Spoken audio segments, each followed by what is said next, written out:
पर आपके साथ मैं हूं सुरभि तिवारी और अब वक्त हो चला है देवभूमि यानी देवभूमि की खबरों की हम बात करेंगे।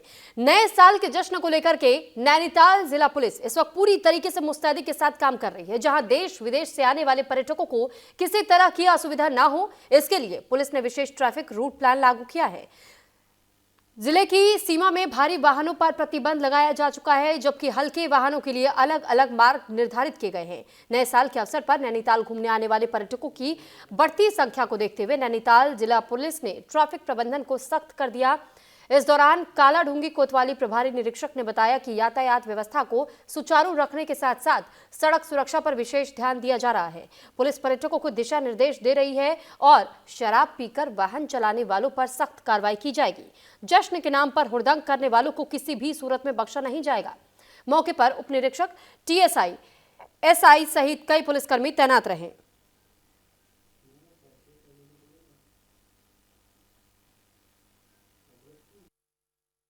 लगातार उच्च अधिकारी के निर्देश पर हमारे द्वारा यहाँ चेकिंग की जा रही है और जो अगले 2 दिन के लिए भारी वाहन पूर्णतः बंद है, उनको यहाँ से जो आ जा रहे हैं उनको वापस किया जा रहा है और जो यहाँ से नैनीताल रामनगर का जो भी यात्रा सीजन के पर्यटक है उनको यहाँ से भेजा जा रहा है। और कैची और अल्मोड़ा के लिए हमारे द्वारा दोरहे से ही हमारी टीम लगी है, तो लगातार रुद्रपुर से और डाइवर्ट होकर उनको वहाँ से भेजा जा रहा है। नैनीताल उधमपुर के बॉर्डर पर गढ़पुर पुलिस चौकी चेक पोस्ट पर, जहां पर 9 वर्ष से 31 को लेकर पुलिस प्रशासन की तैयारियां आप मेरे बैक में देख सकते हैं। बड़े वाहनों की एंट्री बंद कर दी गई है। पुलिस पूरी तरीके से मुस्तैद है। किसी भी प्रकार का पर्यटकों को कोई अवरोध ना हो, उसके लिए पुलिस ने जो रोड मैप बनाया है उसकी जानकारी यहाँ पर दी जा रही है। कैंची धाम जाने वाले पर्यटक भी इसी रूट को फॉलो कर रहे हैं, जिसको देखते हुए वाहनों की चेकिंग की जा रही है कि किसी प्रकार के मादक वस्तु का जो है यहाँ पर जो है कोई ले जा ना सके, वहां पर किसी उसी तरह की अवस्था वहां पर ना हो, जिसको लेकर पुलिस प्रशासन दिन रात यहाँ पर जो है भारी पुलिस बल तैनात किया गया है। सभी गाड़ियों को चेक किया गया है। चेक करने के बाद गाड़ियों को यहाँ से छोड़ा जा रहा है। न्यूज इंडिया के लिए कालाढूंगी से मैं मनोज पंत अपनी फैमिली के साथ, अपनी वाइफ और बेटी के साथ 25 तारीख को निकला हूँ उत्तराखंड के टूर पे। तो मैंने बहुत एंजॉय किया। मुझे प्रशासन और लोकल का काफ़ी सहयोग मिला है। थोड़ी सी दिक्कतें आई थी 2 दिन पहले, जब यहाँ पे मैं म्यूजियम में आया था तो पार्किंग को लेकर। तो हरिद्वार में साल के अंतिम दिन आस्था का सैलाब उमड़ गया, जहां मनसा देवी मंदिर में श्रद्धालुओं की भारी भीड़ देखने को मिली। बता दें कि साल के आखिरी दिन हरिद्वार के मनसा देवी मंदिर में आस्था का सैलाब उमड़ पड़ा। बड़ी संख्या में यहां श्रद्धालु मंदिर पहुंच करके मां मनसा देवी के दर्शन कर रहे हैं। भक्त बीते साल की परेशानियों से मुक्ति और आने वाले नए साल में सुख, शांति और समृद्धि की कामना करते नजर आए। मंदिर परिसर में श्रद्धालुओं की लंबी कतारें लगी हुई हैं। भारी भीड़ को देखते हुए प्रशासन और मंदिर समिति ने सुरक्षा के पुख्ता इंतजाम किए हैं।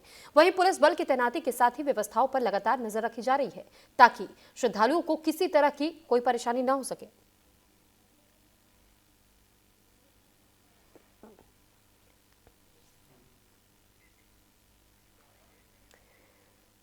तो नए साल पर संभावित बर्फबारी को देखते हुए मुनस्यारी में पर्यटकों की भीड़ उमड़ रही है और इस साल पर्यटन सीजन के दौरान बड़ी संख्या में देश विदेश से पर्यटक मुनस्यारी पहुंच रहे हैं, जिससे कि स्थानीय पर्यटन व्यवसाय में खासा उत्साह भी देखने को मिल रहा है। पर्यटकों की पहली पसंद बना हुआ खलिया टॉप, जो कि समुद्र तल से लगभग 2700 मीटर की ऊंचाई पर स्थित है। यहां तक पहुंचने के लिए करीब 7 किलोमीटर का पैदल ट्रैक तय करना पड़ता है। खलिया टॉप से पंचाचूली सहित हिमालयी श्रृंखला का मनोरम दृश्य पर्यटकों को खूब आकर्षित कर रहा है। यहां देसी और विदेशी पर्यटक लगातार पहुंच रहे हैं। वहीं नए साल को देखते हुए पुलिस और प्रशासन पूरी तरीके से मुस्तैद है। शांति व्यवस्था बनाए रखने के लिए जगह जगह पर पुलिस बल तैनात किए गए हैं, ताकि किसी भी प्रकार की अप्रिय घटना न होने पाए और पर्यटक सुरक्षित रूप से अपनी यात्रा का आनंद ले सके।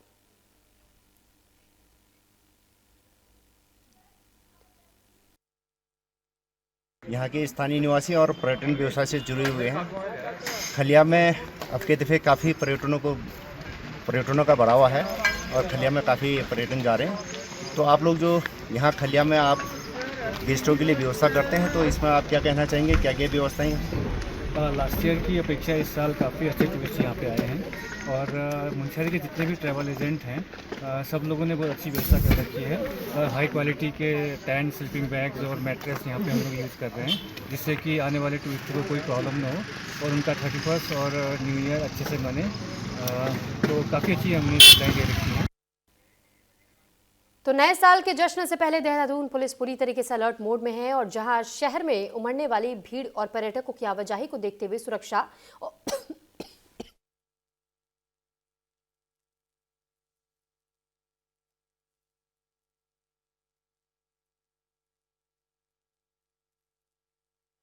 तो जहां नए साल को देखते हुए सुरक्षा और ट्रैफिक को लेकर के कड़े इंतजाम किए गए हैं, पुलिस प्रशासन ने साफ किया है कि जश्न के नाम पर किसी भी तरह की लापरवाही या फिर हुड़दंग बर्दाश्त नहीं किया जाएगा। देहरादून में न्यू ईयर सेलिब्रेशन को सुरक्षित और व्यवस्थित बनाने के लिए पुलिस ने व्यापक प्लान तैयार किया।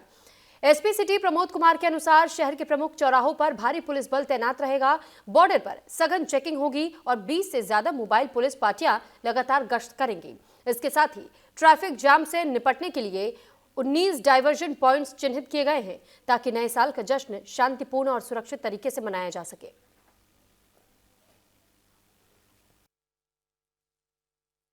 नववर्ष को कुशलता से और निर्विघ्न मनाया जाए, इसके दृष्टिगत देहरादून पुलिस के द्वारा जो है व्यापक तैयारी की गई है।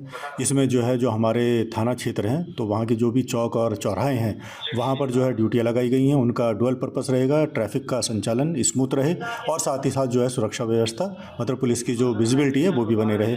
इसके अलावा हमारे द्वारा जो है बैरियर पॉइंट्स भी बनाए गए हैं। वो बैरियर पॉइंट्स जो हमारे बाहरी जनपदों से जो वाहन आ रहे हैं, बाहरी राज्यों से जो वाहन आ रहे हैं, उनकी चेकिंग फ्रिस्किंग हो सके और कोई अगर संदिग्ध व्यक्ति प्रवेश ना करने पाए उसकी चेकिंग फ्रिस्किंग हो सके, उसके दृष्टिगत वो बैरियर पॉइंट्स भी बनाए गए हैं। इस वक्त हम मौजूद हैं देहरादून के मसूरी डाइवर्जन पर, जहां से लोग गुजरकर मसूरी की ओर अपनी न्यू ईयर बनाने के लिए आज मसूरी पहुंचेंगे और मसूरी बिल्कुल इस वक्त जो है पैक है। और अगर मैं आपको दिखा दूं तो पुलिस बल भी यहां पर मुस्तैदी से मौजूद है। इनकी खास तौर पर इस चीज़ पे नज़र है कि कोई भी यातायात का जो उल्लंघन है, जो नियमों का उल्लंघन है वो ना हो और सुचारू ढंग से यातायात हो, क्योंकि जो अन्य राज्यों से जो पर्यटक हैं वो देहरादून में पहुंचेंगे और मसूरी में, क्योंकि मसूरी एक टूरिस्ट प्लेस है और वहाँ पर लोग बाग पहुँचते हैं व्यू इंजॉय करने के लिए और न्यू ईयर बनाने के लिए। यहाँ पर पुलिस बल भी मौजूद है। यहाँ पर जो है सर अभी कैसा ट्रैफिक है यहाँ पर? और टाइम ट्रैफिक नॉर्मल चल रहा है और शाम के टाइम ट्रैफिक बढ़ने की संभावना है। तो यहाँ पर अभी फोर्स पूरी तैनात? हाँ, पर्याप्त फोर्स बल है यहाँ तैनात लगा हुआ। पूरी तैयारी है हमारी कि अगर यातायात आएगा तो साथ हमारी फोर्स की व्यवस्था पूरी है, जिससे हम यहाँ जाम नहीं लगने देंगे। ट्रैफिक यातायात सुचारू रूप से चलता रहेगा। इस तरह से यहाँ का जो ट्रैफिक है, जो पुलिस बल यहाँ पर मुस्तैदी से मौजूद है वो लगातार इस चीज़ पे खास नज़र बनाए हुए हैं कि जितने भी यातायात का उल्लंघन कोई ना करे और जो जितने भी देख सकते हैं कि यहाँ पर अगर कोई भी ट्रैफिक आ रहा है तो इस चीज़ पर जो है पुलिस प्रशासन की भी कड़ी नज़र है। एसपी सिटी प्रमोद कुमार ने भी बातचीत करते हुए हमसे बताया कि जगह जगह जो है इस बार पुलिस प्रशासन की तैनाती ज़्यादा रहने वाली है न्यू ईयर इवनिंग को देखते हुए, क्योंकि पुलिस प्रशासन की भी खास इस चीज़ पर नज़र है कि कोई भी ड्रिंक एंड ड्राइव कर जो है ऐसे केसेस ना आए और सड़क दुर्घटना से बचा जाए। इस पर लगातार जो पुलिस प्रशासन है, क्योंकि इनका भी न्यू ईयर है और ये सड़कों पर लगातार मौजूद है, इस को देखते हुए कि न्यू ईयर इवनिंग है। हालांकि अभी इतने ज़्यादा जो है भीड़ देखने को रोड पर नहीं मिल रही है, लेकिन जैसे ही भीड़ शाम के टाइम बढ़ेगी तो और भी जो है पुलिस बल जो है यहाँ पर देखने को मिलेगा। अपने कैमरे पर्सन आशु के साथ मैं हरिवंश न्यूज़ इंडिया, देहरादून। उत्तराखंड में मानव वन जीव संघर्ष की घटनाएं लगातार बढ़ती जा रही हैं। खासतौर पर भालुओं के असामान्य व्यवहार ने वन विभाग और सरकार की चिंता बढ़ा दी है। इस मामले पर वन मंत्री सुबोध उनियाल ने बड़ा बयान देते हुए कहा है कि ये पहली बार है जब भालुओं के व्यवहार में ऐसा बदलाव देखने को मिला है, जिसे गंभीरता से लिया जा रहा है। वन मंत्री ने बताया कि आमतौर पर जिस समय भालू और अन्य वन्यजीव हाइबरनेशन यानी कि स्लीपिंग मोड में चले जाते थे, उस दौरान वे आबादी की ओर नहीं आते थे, लेकिन अब भालू हाइबरनेशन में नहीं जा रहे हैं और लगातार सक्रिय रहकर के भोजन की तलाश में गांवों और रिहायशी इलाकों तक पहुंच रहे हैं। वन मंत्री ने साफ कहा कि सरकार का उद्देश्य सिर्फ मुआवजा देना नहीं, बल्कि मानव और वन जीव के बीच टकराव को कम करना है। इसके लिए वैज्ञानिक अध्ययन, तकनीकी उपाय और जन भागीदारी तीनों पर एक साथ काम किया जा रहा है।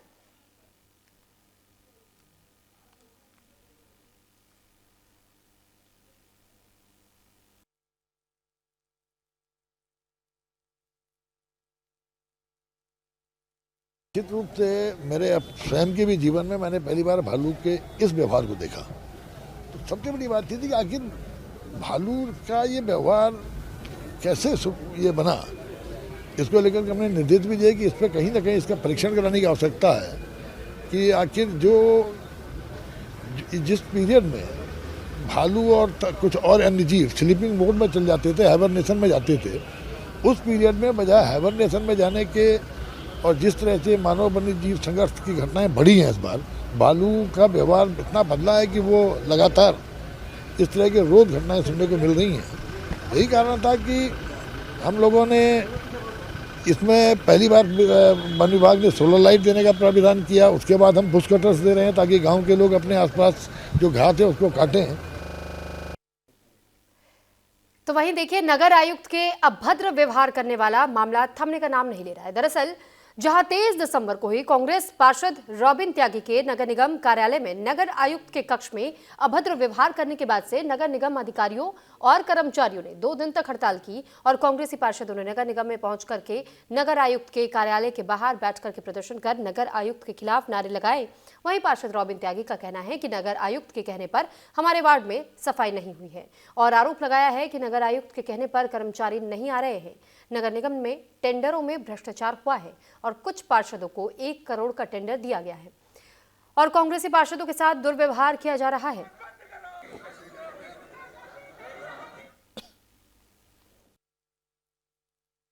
बाईस तारीख को एक टेंडर से संबंधित, विकास कार्यों से संबंधित एक लिस्ट उजागर हुई। तो उस लिस्ट को जब हमने देखा गया तो लगभग 90 पार्षद ऐसे थे जिनके यहाँ 20 से 22 लाख के कार्य किए गए, लेकिन 10 पार्षद ऐसे थे कि उनके यहाँ पे 1 करोड़ रुपए तक के कार्य किए गए। तो उस विषय पे हम नगर आयुक्त महोदय से 23 तारीख को मिलने के लिए आए थे सभी पार्षद, लेकिन नगर आयुक्त महोदय ऑफिस में नहीं थी। तो मैंने 4 बार उनको फ़ोन किया, पूर्व में भी कई बार फ़ोन किया, मैडम फ़ोन नहीं उठाती किसी भी जनप्रतिनिधि का। तो मैंने मैडम को, जैसे ही मैडम आई, मैंने उनको बोला, मैंने कहा आपको मैं 4 बार फ़ोन कर दूँगा, आप फ़ोन नहीं क्यों उठा। तो मैडम जल्लाते हुए बोली कि मैं शासन में थी और मैं कैसे फ़ोन उठाती। मैंने कहा मैडम आप मैसेज भी छोड़ सकते। तो मैडम मेरे से बदतमीजी करते हुए बोली कि आप यहाँ से मेरे ऑफिस से बाहर जाइए। उसके बाद हम कर्मचारी यूनियन भाइयों के पास गए और उन्होंने कहा कि देखिए हमारी लड़ाई आपसे कोई है ही नहीं, ना हमने कभी आपके लिए कुछ बोला है। मैं एक जनप्रतिनिधि पार्षद हूँ, मेरी लड़ाई हमेशा नगर आयुक्त से विकास कार्यों को लेकर, नगर निगम के मेयर साहब से विकास कार्यों को लेकर, भ्रष्टाचार को लेकर होगी। बागेश्वर पुलिस अधीक्षक ने प्रेस कॉन्फ्रेंस की और इस दौरान एसपी बागेश्वर चंद्रशेखर धोड़के ने साल 2025 में पुलिस की ओर से की गई कार्रवाई का विवरण रखते हुए कहा कि साल 2025 में एनडीपीएस एक्ट के अंतर्गत राज्य की सबसे बड़ी मात्रा में अवैध चरस बरामद की गई है। गुमशुदा बालक बालिकाओं को 100% बरामद किया गया है। साथ ही 4639 व्यक्तियों का सत्यापन किया गया। साथ ही साथ यातायात नियमों का पालन न करने वाले 12,465 वाहन मालिकों का भी चालान किया गया और 130 गुमशुदा मोबाइल फोन भी बरामद किए गए हैं। वहीं एसपी बागेश्वर ने 31 के अवसर पर हुड़दंगी तत्व और नशा कर वाहन चलाने वालों में पुलिस की सख्त कार्रवाई की जाएगी।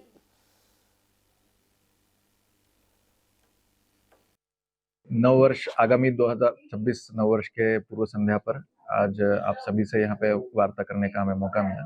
बागेश्वर पुलिस ने 2025 में जो है, जैसे कि आपको पता है, नशे के ऊपर हमने सख्त से सख्त कार्रवाई की है। लगभग 4 गुना से अधिक स्मैक हमने बरामद की, 20% से अधिक ज्यादा चरस हमने बरामद की है। इसके अलावा हमने पीटीएनडीपीएस में एक व्यक्ति के खिलाफ कार्रवाई भी की है। गैंगस्टर एक्ट में भी हमने नशे के सौदागरों को भेजा है। तो नशे के खिलाफ जो है हम लगातार सख्त से सख्त कार्रवाई आगे भी करते रहेंगे। कालाडूंगी विधानसभा के चकलुआ क्षेत्र के लिए एक बड़ी सौगात सामने आई, जहां 3 करोड़ 19 लाख रुपए की लागत से नए पुल का निर्माण किया जाएगा। ये पुल विधायक बंशीधर भगत की पहल पर बन रहा है और विधायक ने मुख्यमंत्री पुष्कर सिंह धामी को चकलुआ में पुल निर्माण की आवश्यकता से अवगत कराया था, जिसके बाद से मुख्यमंत्री ने इस महत्वपूर्ण परियोजना के लिए धनराशि स्वीकृत कर दी है। जल्द ही पुल का निर्माण कार्य शुरू होने जा रहा है और इस पुल के बनने से स्थानीय लोगों को आवागमन में बड़ी राहत मिलेगी। बारिश के मौसम में होने वाली परेशानियों से भी निजात मिलेगी। विधायक बंशीधर भगत ने बताया कि इसके साथ ही क्षेत्र में वैली ब्रिज का निर्माण कार्य भी जल्द शुरू किया जाएगा।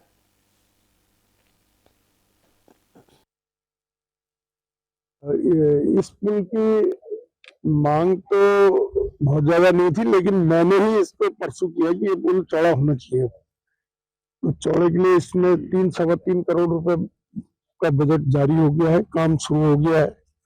और जो वैली ब्रिज लगाया है पुल बहने के कारण वहां पर, तो तत्काल उसमें वैली ब्रिज लगाया था, लेकिन अब उसका 3,96,96,00,000 रुपए का एस्टिमेट स्वीकृति की ओर है। बिल्कुल 1 सप्ताह के अंदर उसकी स्वीकृति हमको मिल जाएगी। फिलहाल उसके पेड़ काटने के लिए हमने पीडब्ल्यूडी विभाग ने जंगलात विभाग को लिख दिया है। पुल का चौड़ीकरण होना बहुत जरूरी है, तो माननीय विधायक जी के सफल प्रयासों से माननीय मुख्यमंत्री जी ने इसे अपनी घोषणा में डाला और 3,19,00,000 रुपए की लागत से लगभग ये पुल स्वीकृत हो चुका है।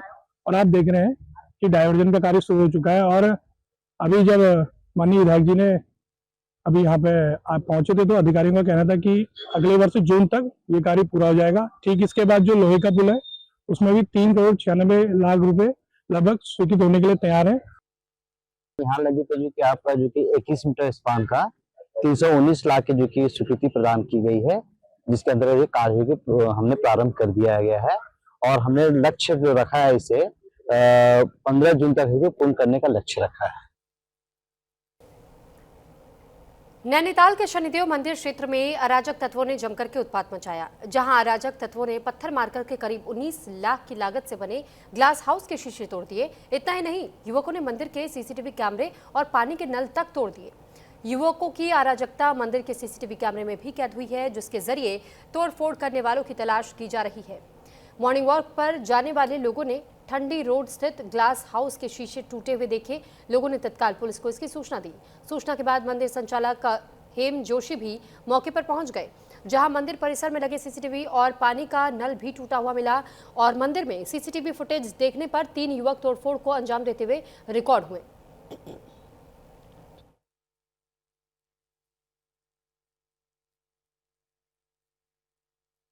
क्षेत्र में कुछ अराजक तत्वों की ओर से उत्पात मचाया गया और ये उत्पात मचाने की जो तस्वीरें रिकॉर्ड हुई हैं सीसीटीवी कैमरे में, दरअसल बताया जा रहा है कि लगभग 19 लाख रुपयों का इस्तेमाल करते हुए ग्लास हाउस तैयार किया गया था, लेकिन उसके शीशे किस तरीके से पत्थर मारकर तोड़े गए हैं, ये उसकी तस्वीर भी आप टीवी स्क्रीन पर देख पा रहे हैं। शहर के अंदर अराजक तत्वों द्वारा बहुत अराजकता फैलाई जा रही है। वो भले ही स्मैक के नशे में रह रहे हों, शराब के नशे में रह रहे हों या अन्य किसी प्रकार की कोई नशा कर रहे हो, शहर के अंदर लगातार इन लोगों ने अराजकता फैला रखी है। उसी क्रम में ठंडी सड़क के पास में जो समर हाउस बना हुआ है, सरकार की संपत्ति है, उसमें पहले भी तोड़फोड़ हुई है और कल शाम तो बिल्कुल हद हो गई है। पूरा शीशा, सामने का फ्रंट का पूरा शीशा तोड़ दिया, मंदिर के कैमरे तोड़ दिए, मंदिर के पानी की टोटियां तोड़ दी, लगातार चोरियां हो रही हैं। कड़ाके की इस ठंड में जब आप और हम अपने घरों में रजाई के अंदर सुरक्षित हैं, तब सड़क पर रात गुजारने वाले उन बेसहारा राहगीरों का क्या हाल है। प्रशासन ने कागजों पर तो रैन बसेरों के इंतजाम कर दिए हैं, लेकिन जमीनी हकीकत क्या है? क्या इन रैन बसेरों में बिस्तर, अलाव और साफ सफाई की सुविधा है, या ये सिर्फ एक सफेद हाथी बनकर रह गए हैं? न्यूज इंडिया की टीम ने रात के अंधेरे में इन रैन बसेरों का रियलिटी चेक किया है। देखिए हमारे संवाददाता अजहर मलिक की ये खास ग्राउंड रिपोर्ट। उत्तराखंड में एक बार फिर शीतलहर ने अपना कहर बरपाना शुरू कर दिया। कड़ाके की ठंड से कहीं न कहीं राहगीरों को सबसे बड़ी समस्या का सामना करना पड़ता है। उसी समस्या से लोगों को निजात दिलाने के लिए सरकार द्वारा हर शहर में रैन बसेरों की व्यवस्था का इंतजाम कराया गया था और उसी रैन बसेरे की रियलिटी चेक करने के लिए आज हमारी टीम पहुंची है काशीपुर के रैन बसेरे में। आइए हम आपको दिखाते हैं कि काशीपुर का रैन बसेरा है और यहाँ की क्या व्यवस्थाएं हैं, रुकने को लेकर क्या व्यवस्थाएं उचित हैं, राहगीरों के लिए राहत के लिए व्यवस्थाएं उचित हैं या नहीं, क्या इंतजाम राहगीरों के लिए है। सरकार द्वारा जो दावे किए गए वो दावे नगर प्रशासन द्वारा तैयार अच्छे लेवल पर किए गए, उन्हीं की रियलिटी चेक करने के लिए आज हमारी टीम पहुंची है काशीपुर के रैन बसेरे पर। और ये देखते हैं, हम चलते हैं, ये रैन बसेरे की बिल्डिंग है और रैन बसेरे के अंदर हम लोग जा चुके हैं। ये रैन बसेरे की बिल्डिंग देखिए, बिल्डिंग काफी अच्छी है। अगर सफाई की व्यवस्थाओं की बात करी जाए तो कहीं ना कहीं और रैन बसेरों के मुकाबले यहाँ सफाई व्यवस्था काफी दुरुस्त है, लेकिन अभी तक हमें कोई भी ऐसा व्यक्ति नहीं दिखा कि जो यहाँ आने के बाद एंट्री कराए, व्यवस्थाओं को इंतजाम करने के लिए यहाँ कोई व्यक्ति है। देखते हैं, गेट खुला हुआ है, यहाँ कुछ है नहीं है, ये रूम खाली है, अभी यहाँ कोई दिखाई नहीं दे रहा है, शायद ऊपर चलते हैं जहाँ राहगीरों के लिए रूम के इंतजाम किए गए हैं। ऊपर चलते हैं, हम अपनी टीम को लेकर आपको दिखाते हैं रैन बसेरे की व्यवस्था क्या है। हालांकि फर्श पर देखिए हल्की फुल्की गंदगी है, सफाई की व्यवस्थाओं की जरूरत है। रूम की क्या कंडीशन है वो हमारी टीम के साथ हम चलते हैं। रूम किस कंडीशन में है, क्या है, रेन बसेरे को लेकर रियलिटी हमारी टीम द्वारा चेक की जा रही है। रेन बसेरे की बिल्डिंग के अंदर हम आ चुके हैं, जहां राहगीरों को रूम की व्यवस्था दी जाती है। वहां उस कंपार्ट पर हम पहुंच चुके हैं और देखिए मैं अपने सहयोगी से कहना चाहूंगा कि दिखाइए, ये वो रूम की व्यवस्थाएं हैं। यहाँ हालांकि अभी रूम कुछ बंद पड़े हैं, शायद ये राहगीर कोई है नहीं है। ये बेड लगा रखे हैं राहगीरों के सोने के लिए, कंबल है। साफ सफाई की बात करेंगे तो कहीं ना कहीं एक होटल रूम के की तरह व्यवस्था है, साफ सफाई है। पहले के मुकाबले हमारी टीम पहले भी यहाँ आई थी, जब मेयर उषा चौधरी हुआ करती थी। यहाँ लोग नीचे सोते थे, व्यवस्थाएं अच्छी नहीं थी, लेकिन कहीं ना कहीं मेयर दीपक वाली के बनने के बाद यहाँ व्यवस्थाएं उचित हो चुकी हैं। कब से यहाँ लोग नहीं कर, व्यवस्थाएं तो पूरी दुरुस्त हैं, लेकिन कहीं ना कहीं राहगीर इन रूमों का इस्तेमाल नहीं कर रहे हैं। तो कह सकते हैं या फिर प्रचार की कमी है या फिर ठंड की वजह से कोई रूमों में आना नहीं चाह रहा। अपना सफर ठंड की वजह से लोग कर नहीं रहे। Azhar Malik, news India, Kashipur. तो हरिद्वार के हर की पैड़ी में गंगा आरती और साल 2025 की आखिरी गंगा आरती इस वक्त हो रही है। तो ये सीधी तस्वीरें हम आपको हर की पैड़ी से दिखा रहे हैं, जहां पर आप ये तस्वीरें देख पा रहे हैं कि कैसे साल 2025 के विदाई का समय है और गंगा आरती इस वक्त वहां जारी है।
और इसी के साथ फिलहाल इस बुलेटिन में इतना ही। नमस्कार।